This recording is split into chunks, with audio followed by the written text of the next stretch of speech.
O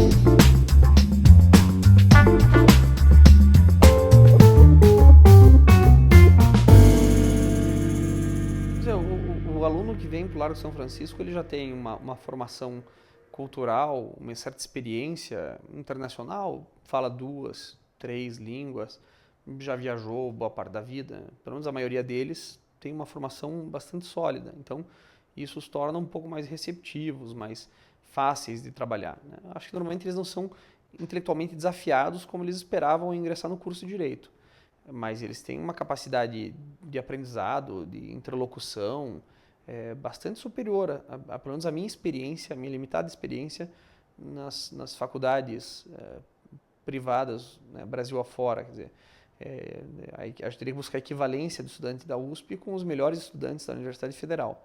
E é diferente, né? Você recomenda a leitura, você faz um programa bastante rigoroso, pedagogicamente desafiador, e eles atendem essa expectativa, né? Eu acho que dá para dizer tranquilamente que o melhor que essa universidade tem são os seus estudantes.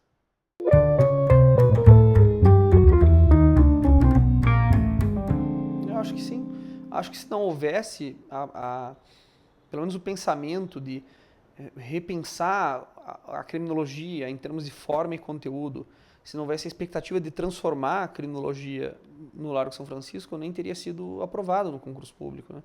A troca foi significativa. A gente um pouco que arrefeceu uma experiência sedimentada de uma criminologia crítica que orbitava em torno de uma perspectiva clínica e foi para o campo da teoria social, né? E isso implicou uma ruptura grande, né, com a tradição, mas que não negligenciou esse passado, né, que apenas, não apenas, mas conseguiu repensar essa história dentro de uma nova proposta, que é muito mais politicamente engajada, né, que tem implicações teóricas que abrem um campo muito mais amplo, né, transdisciplinar. Acho assim, a recepção dos estudantes foi tão boa, né, que em pouco tempo, e agora eu vou para o meu 3º para 4º ano na faculdade, os alunos são entusiastas dos projetos de extensão, das iniciativas acadêmicas, da pesquisa em criminologia crítica. Então, acho que dá para dizer tranquilamente que, tanto do ponto de vista da docência, né, quanto do corpo discente, todos ajudaram muito que isso acontecesse, né? Eu até pensei que enfrentaria algum tipo de resistência, assim, né?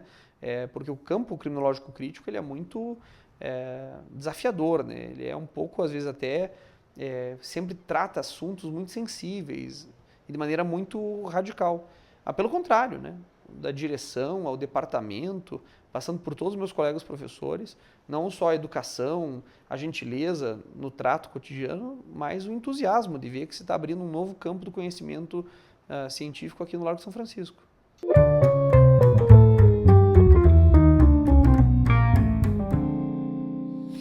Olha, eu acho que a maior parte dos currículos brasileiros em criminologia é absolutamente deficiente. Normalmente, um estudante de direito no Brasil, normalmente não tem a disciplina de criminologia. Quando tem, ele tem uma optativa de 6 meses. O que você pode fazer numa optativa de 6 meses em criminologia? No máximo, apresentar o percurso histórico de algumas escolas criminológicas, o que me implica uma brutal redução do pensamento criminológico e uma diminuição da sua potência crítica, porque você sai dali informado sobre uma diacronia da história da criminologia, mas você não sai com o método necessário para fazer pesquisa criminológica crítica. E se você não aprende esse instrumental, né, enfim, essas categorias, se você não domina a teoria necessária para poder fazer investigação criminológica, aquilo vai ser um pouco uma espécie de curiosidade histórica, né? Um conhecimento assim muito superficial, aparente. Eu acho que um currículo consistente de criminologia na graduação implicaria 2 anos de criminologia, né? E algo que teria que atravessar a faculdade. Essa é a proposta do novo currículo da Universidade de São Paulo, agora para a Faculdade de Direito, aqui no Largo São Francisco, de ter 2 anos de criminologia, como parte de uma disciplina que é oferecida já a partir do 2º semestre do 1º ano e que avança, né, pelo curso adentro, além de algumas outras disciplinas tópicas que possam complementar isso. Eu diria que daí isso daria mais ou menos 3 anos de criminologia na graduação. Olha, com 3 anos de informação criminológica, eu poderia dizer que um estudante de graduação formado com essa carga teórica, né, com essa carga horária, daria conta de entrar em qualquer mestrado, pós-graduação, ou mesmo pensar num doutorado no Brasil ou no exterior em criminologia. Porque daí sim, com 3 anos, dá para fazer muito mais do que apresentar essa historinha, né, do pensamento criminológico.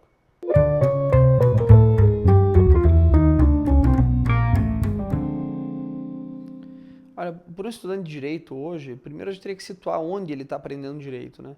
Acho que tem aí quase 1.300 cursos, né, de direito no país. A maior parte deles não se inscreve numa ética pública e a maior parte deles, enfim, menos de 5% são considerados de qualidade, mesmo por um índice bastante ordinário de avaliação. Então, primeiro você identificar onde você está aprendendo direito, porque isso vai te colocar desafios específicos, né? Se você ingressa numa universidade de ponta, como a Universidade de São Paulo, como a Federal do Paraná, a Federal de Santa Catarina, a Federal do Rio de Janeiro, a Universidade do Estado do Rio de Janeiro, a Universidade Federal de Pernambuco, enfim, nesses grandes centros, na Federal de Minas, nesses grandes centros ali, já há uma tradição que te empurra para cima, né? A média dos estudantes consegue fazer com que você possa desenvolver e aprender o que é necessário num bom nível, né, acadêmico.